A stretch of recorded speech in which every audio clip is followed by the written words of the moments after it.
Naik gunung menanti fajar, gunungnya di Desa Harjosari. Halo Sobat Belajar, kembali lagi bersama Kak Purwobesari. Halo semuanya, apa kabar? Kakak harap baik ya semuanya.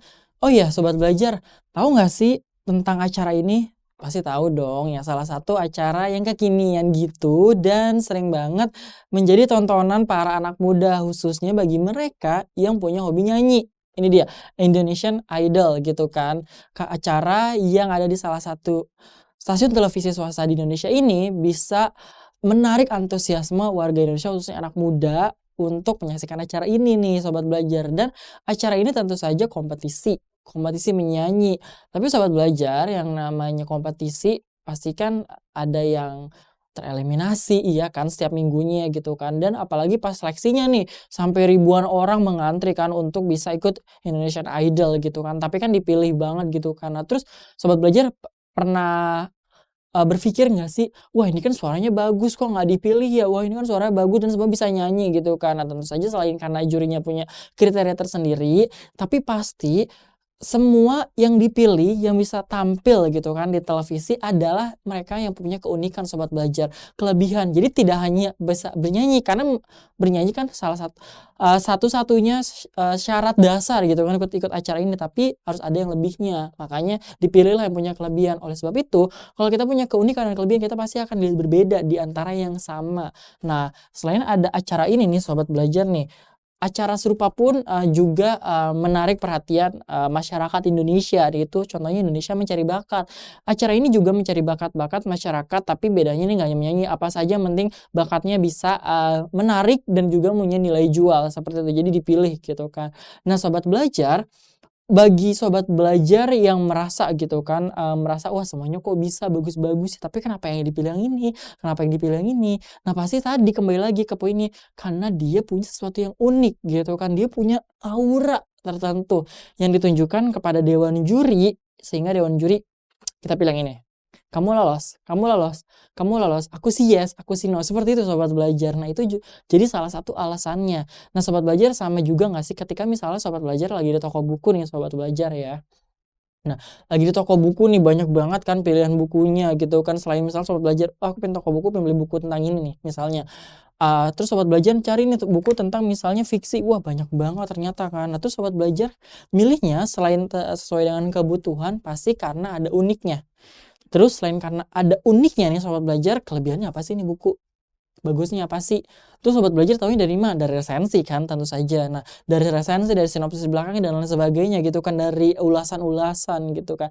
Nah, karena ulasannya ibaratnya ada, kelebihan-kelebihannya nih, otomatis Sobat Belajar yang ambil itu kan. Karena, ih kelebihannya banyak ya, keunikannya banyak ya, ya udah deh ambil itu aja. Nah, itu dia alasan kelebihan atau nilai jual lebihnya ya. Jadi, ibaratnya itu keunikannya, itulah yang membuat buku ini nih, salah satu buku di sini nih dipilih oleh Sobat Belajar gitu kan. Karena lihat nih banyak banget kan gitu Sobat Belajar kan, pusing gitu kan Sobat Belajar kan, pusing yang mana ya bukunya kan semuanya sesuai selera, tau-taunya ya karena selain saya mau beli buku fiksi, ya karena itu ini unik bukunya, ceritanya tentang ini dan sebagainya. Seperti itu Sobat Belajar. Jadi itu dia. Oh ya, ngomongin, tentang resensi, jadi tadi kenapa kita harus membuat resensi Sobat Belajar, karena kita ingin menunjukkan adanya kelebihan dan kekurangan buku ini supaya orang jadi tahu nih, apa sih kelebihan dan kekurangannya. Nah, proses penyusunannya itu bagaimana sih? Kemarin kan kita sudah tahu tentang unsurnya dan lain sebagainya gitu. Terus kita nyusunnya gimana nih supaya sistematis dan orang paham gitu tentang apa yang kita sudah ulas tentang suatu karya, khususnya buku. Mau tahu Sobat Belajar gimana? Saksikan, live kelas Kapuro di kesempatan kali ini langsung. Semuanya ajak teman, saudara gitu kan untuk menyaksikan Kapuro di aplikasi ataupun di laman, oke? Karena belajar sekarang mudah, ayo belajar! Jangan lupa belajar, karena sekarang belajar itu mudah. Ayo belajar! Halo Sobat Belajar. Nah Sobat Belajar, pada kesempatan kali ini sebelum kita menuju ke yang intinya nih Sobat Belajar, Kapuro mau mengajak Sobat Belajar bernostalgia dulu gitu kan. Kita ketemu-temu dulu gitu sama yang udah-udah. Apa tuh yang udah-udah? Ini dia nih ke peta konsep nih. Kita tuh udah belajar apa aja sih Sobat Belajar selama beberapa pertemuan ini. Yang pertama kita sudah mempelajari mengenai pengertian, tujuan, ciri, dan contoh. Selain itu kita juga sudah mempelajari mengenai unsur-unsur dan juga struktur. Nah, lalu pada kesempatan kali ini kita akan membahas tentang apa nih? Kita sudah mempelajari struktur, kaidah kebahasaan, dan sekarang kita akan mempelajari mengenai langkah-langkah menulis teks resensi itu sendiri. Jadi, wah sudah hampir selesai dan ini adalah materi terakhir loh sobat belajar nih. Langkah-langkah menulis teks resensi. Berarti kita sudah hampir berada di tahap akhir di materi teks resensi ini. Jadi sobat belajar semoga bisa menjadi ingat banget gitu kan dan bisa nulis teks resensi yang bagus dan menguasai materi ini. Oke, yuk kita langsung aja ke materi yang ini, ke langkah-langkah menulis teks resensi.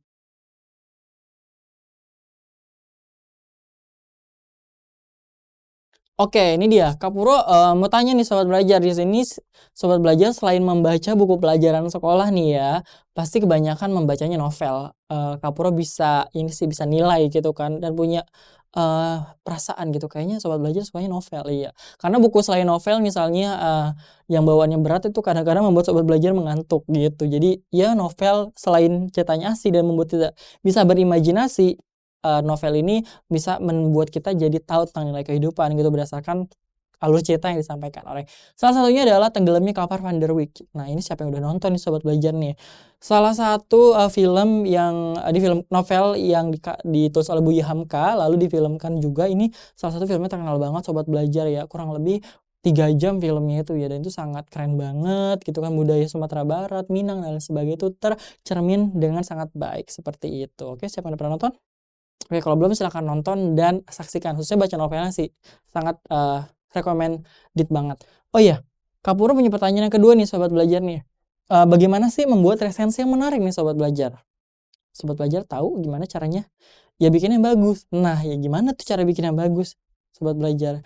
Yang pasti kita nih harus bisa membuat struktur yang baiknya dulu.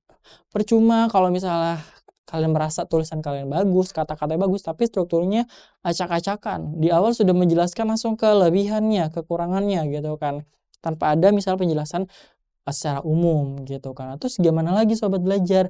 Perhatikan penulisan. Percuma sobat belajar gitu kan kalau misalnya sobat belajar bikinnya bagus tapi ternyata masih banyak saltik. Apa tuh saltik? Salah ketik atau bahasa asingnya typo gitu kan. Percuma kan kalau banyak saltik gitu kan sobat belajar. Orang juga bacanya malas gitu. Nah, terus apa lagi?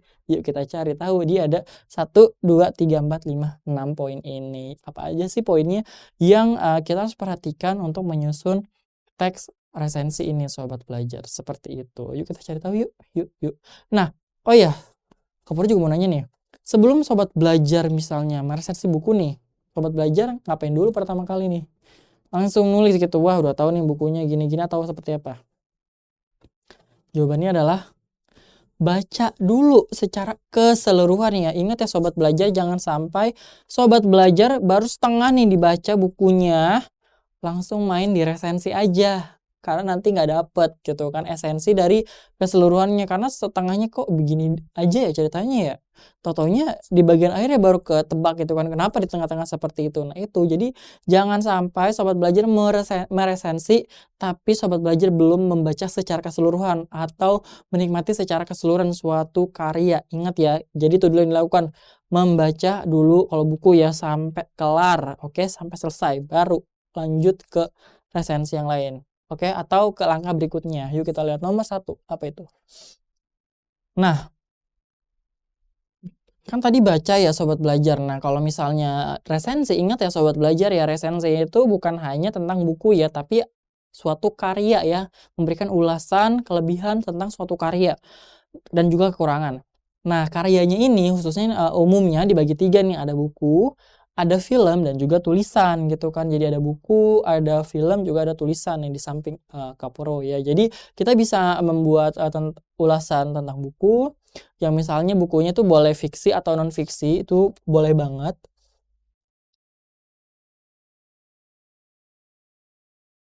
Nah, jadi bukunya itu ada fiksi dan non fiksi ya. Nah, sobat belajar, Kak Puro mau tanya nih, kalau misalnya buku fiksi apa contohnya sobat belajar? Buku yang dikarang ceritanya, bener banget. Nah, itu contohnya novel ya, misalnya novel ya. Novel apa? Misalnya tadi novel Tenggelamnya Kapal Wonder Witch gitu kan, Dylan dan lain sebagainya. Kalau non-fiksi apa? Nah, ini non-fiksi itu contohnya buku pelajaran Sobat Belajar, itu juga buku non-fiksi ya, atau misalnya buku-buku ilmiah atau literatur bidang tertentu. Ini contohnya buku literatur ya.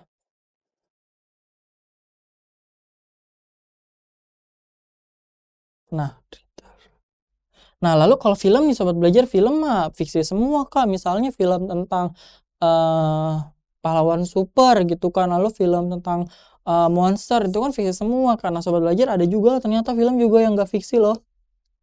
Percaya nggak Sobat Belajar? Percaya dong. Apa tuh contohnya? Film dokumenter, itu kan bukan fiksi ya, tapi itu adalah film yang bersifat objektif gitu, karena menggambarkan tentang suatu hal gitu. Namanya juga dokumenter, yang mendokumentasikan suatu hal. Nah, film dokumenter di sini juga dibagi lagi nih Sobat Belajar nih. Ada contohnya tentang misalnya penemuan. Wah, banyak ya. Iya dong. Terus abis itu misalnya tentang kehidupan manusia, atau subtemanya itu disebut dengan human interest gitu kan, tentang manusia. Budaya, ini juga termasuk ya, budaya. Sobat Belajar pernah nggak sih melihat film dokumenter misalnya tentang ini loh, tentang misalnya kehidupan suku Baduy, kehidupan suku di pedalaman Papua. Nah, itu juga termasuk film non fiksi loh Sobat Belajar. Nah, lalu yang kedua nih Sobat Belajar nih. Sobat Belajar tahu nggak sih tentang film pendek Tilik? Nah, itu terkenal banget kan di tahun 2020 kemarin ya. Tilik. Nah, apa ini Sobat Belajar? Tilik ini termasuk film non fiksi ya, film fiksi ya. Tilik ini fiksi karena adegannya sengaja dibuat gitu kan, yang terinspirasi dari kehidupan sehari-hari masyarakat yang ada di pedesaan, ibu-ibu yang ada di pedesaan, khususnya di daerah Jawa, seperti itu. Nah, tulisan itu juga sama, ada tulisan yang fiksi, misalnya apa? Cerpen. Nah, misalnya cerpen ya. Lalu kalau misalnya yang nggak fiksi apa? Artikel ilmiah.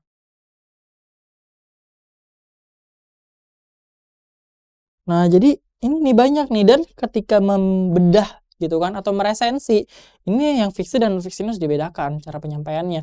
Kalau misalnya yang fiksi itu biasanya menggunakan pendekatannya atau membuat resensinya secara deskriptif gitu. Jadi menjelaskan secara perbagian gitu kan, penjelasan perbagian-perbagiannya, karena tidak ada informasi penting yang bukan tidak ada, maksudnya adalah informasi pentingnya itu bukan hanya berada di bagian tengah-tengah saja, namun di setiap babak adegan itu pasti ada penggambaran atau nilai-nilai tertentu yang harus dideskripsikan, seperti itu. Masih ingat kan Sobat Belajar? Ada 3 loh, ada yang informatif, deskriptif, dan juga yang bersifat apa? Ilmiah, seperti itu ya. Itu jangan sampai lupa ya.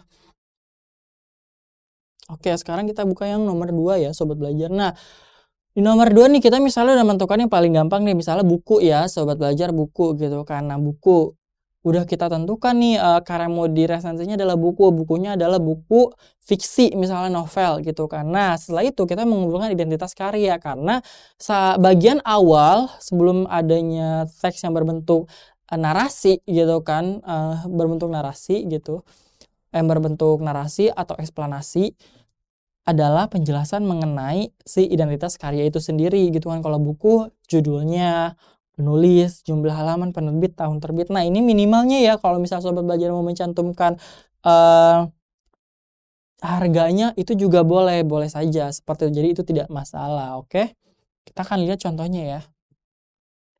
Nah, ini dia ya contoh dari penulisan identitas karya, khususnya identitas buku ya.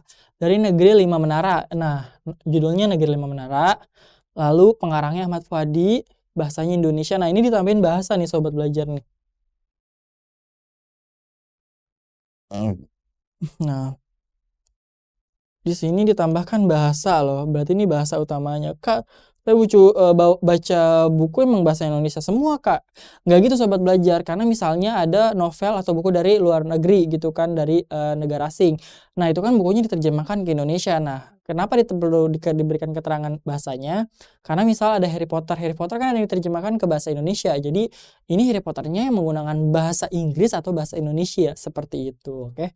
Nah, lalu penerbitnya di sini PT Gramedia. Tahun terbitnya nih Agustus 2009. Jumlah halamannya 424 halaman. Nah, Lalu yang kedua nih, tenggelamnya kapal Van der Wijk gitu kan. Judulnya, pengarang, penerbit, tahun terbit, jumlah halaman. Nih yang nggak ada apa nih sobat belajar? Apa? Bahasa ya. Nah boleh nggak Kak nggak ada? Boleh sobat belajar kalau nggak ada juga. Tapi yang penting ada judul, lalu juga pengarang, penerbit, pengarang atau penulis ya boleh. Lalu juga ada tahun terbit dan jumlah halaman. Nah kalau ini juga yang nggak ada dua-duanya apa sobat belajar? Yang nggak ada dua-duanya adalah misalnya harga buku ya. Ini nggak ada dua-duanya nih. Nah ini nggak ada nih dua-duanya. Jadi nggak ada harga buku ya. Kalau mau tambahin boleh, nggak ada juga nggak apa-apa.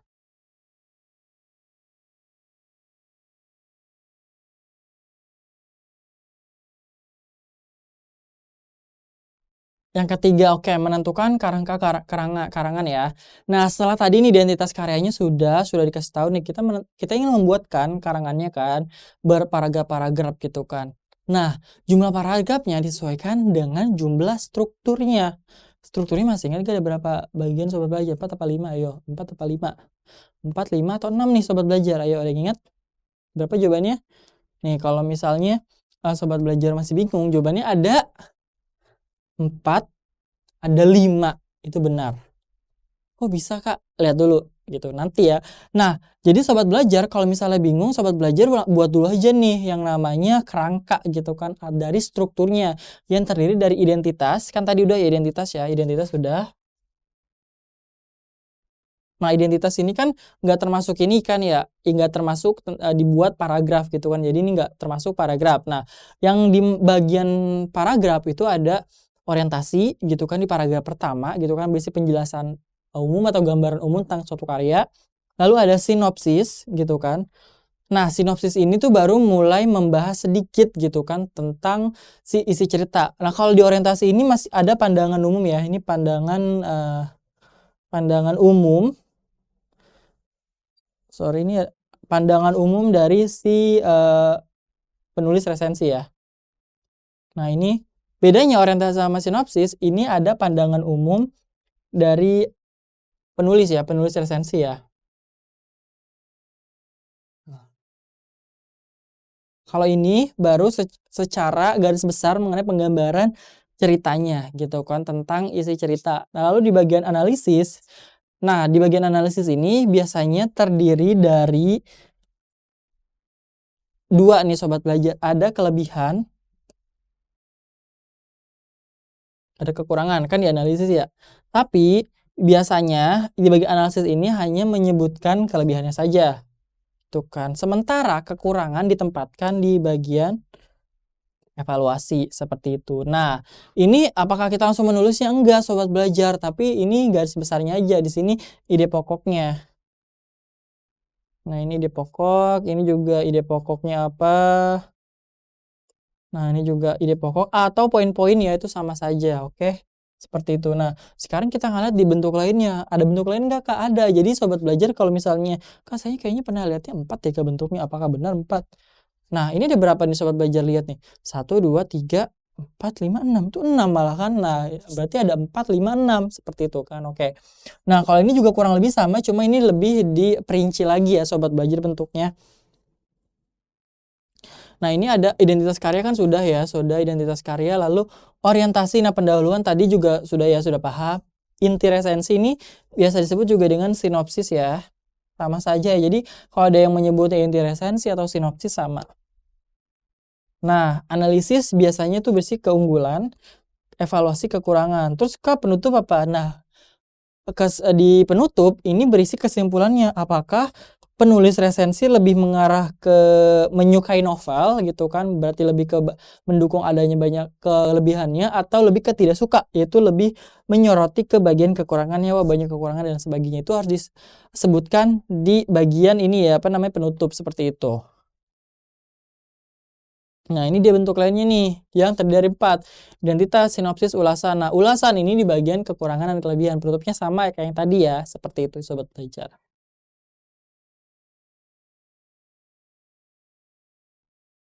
Oke, sekarang kita ke nomor 4 ya. Nah, ini nomor 4 ya, mengumpulkan informasi penting terkait kerangka resensi. Nah, tadi ya, Informasi pentingnya apa? Contoh kalau misalnya di orientasi itu kan masih berhubungan dengan sudut pandang si penulis. Jadi, sobat belajar masih menggunakan, pemikiran sobat belajar sendiri memberikan pendapat, ini karyanya begini, ini karyanya seperti itu. Jadi itu tidak terlalu bermasalah. Namun yang bermasalah adalah misalnya keunggulannya apa? Nah, sobat belajar harus cari nih informasinya di mana, di karyanya. Kelebihannya apa ya? Wah, kelebihannya kayaknya pas di kalimat ini tuh, bagus banget motivasi. Nah, tapi bukan di kalimat itu yang dikutipnya. Banyak sekali mengandung kalimat-kalimat memotivasi untuk membaca atau misalnya di bagian, sampulnya menarik dan lain sebagainya, seperti itu. Nah, contohnya seperti ini ya. Nah, apa saja sih unsur-unsurnya tadi nih? Ada unsur yang namanya kalau misalnya novel fiksi kan tentang cerita kan, tentang novel gitu kan, ada tokohnya. Berarti kita harus memahami tentang unsur intrinsiknya tadi, tokohnya, alurnya, ceritanya bagus atau enggak gitu kan, kaidah penulisannya, kata-kata mutiara dan lain sebagainya. Nah, kalau cover itu termasuk bagian namanya fisik ya, fisik, bagian fisik karya. Nah, ini juga nih unsur-unsur pentingnya. Jadi ada unsur intrinsik, tahu kan unsur intrinsik apa? Alur, tema, lalu juga tokoh, penokohan atau sifat tokohnya gitu kan, lalu setting gitu kan. Nah, kaidah kebahasaan, ini berdasarkan dari penggunaan kata-kata tadi, apakah menggunakan kata-kata yang, bersifat arkais yang, ibaratnya jarang dipakai gitu kan, kata-kata zaman dahulu, atau kata-kata modern gitu kan, kata-kata tidak baku atau seperti apa. Nah, kaidah penulisan, apakah banyak penulisan yang salah ketik gitu kan, atau memang sengaja tidak baku atau seperti apa, seperti itu juga diperhatikan. Nah, ini penting banget nih untuk kita lihat di setiap karya, khususnya di novel ya, kalau kita mau buat resensinya.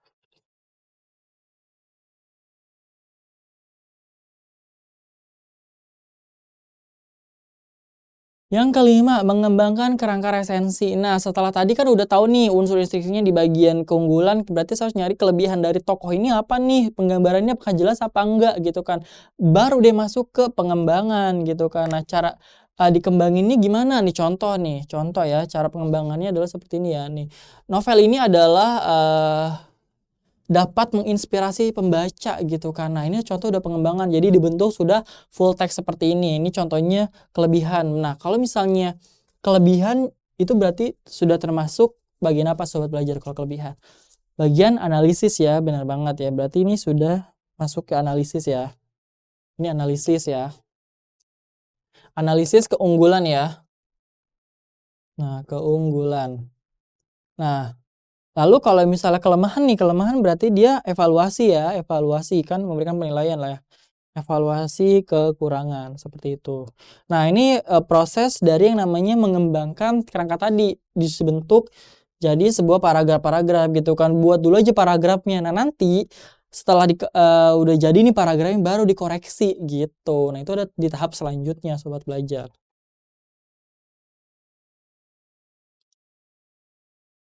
Nah, sudah masuk nih ke tahap ke-6 nih sobat belajar nih. Nah, tahap ke-6 tuh setelah kita membuat tadi nih sudah dikembangkan ke dalam bentuk, paragraf-paragraf tadi kan sudah dikembangkan gitu kan sampai di bagian penutup tadi baru kita memeriksa ulang. Nah, memeriksa ulang ini dengan cara apa? Dengan cara kita membaca sendiri atau memberikan kepada orang lain gitu kan. Tolong dong, lihat atau koreksi atau berikan masukan kepada karya resensi saya gitu kan. Misalnya, "Wah, kayaknya nggak ada yang salah sih. Ini loh ada yang kelewat, penulisannya salah. Ini loh ternyata ini harus dikapitalkan, ini nggak bisa tidak kapital," gitu. Nah, itu kan bisa jadi adanya sesuatu yang terlewatkan oleh kita karena mungkin ketidaktahuan kita atau misalnya gara-gara kelalaian. Seperti itu kita cari tahu bagaimana penulisannya. Nah, kita koreksi ya, coba kita lihat di penulisan, ini nih, kira-kira apakah sudah benar atau belum gitu kan. Kita koreksi nih contohnya, misalnya kita mendapatkan karya atau orang lain menilai karya kita.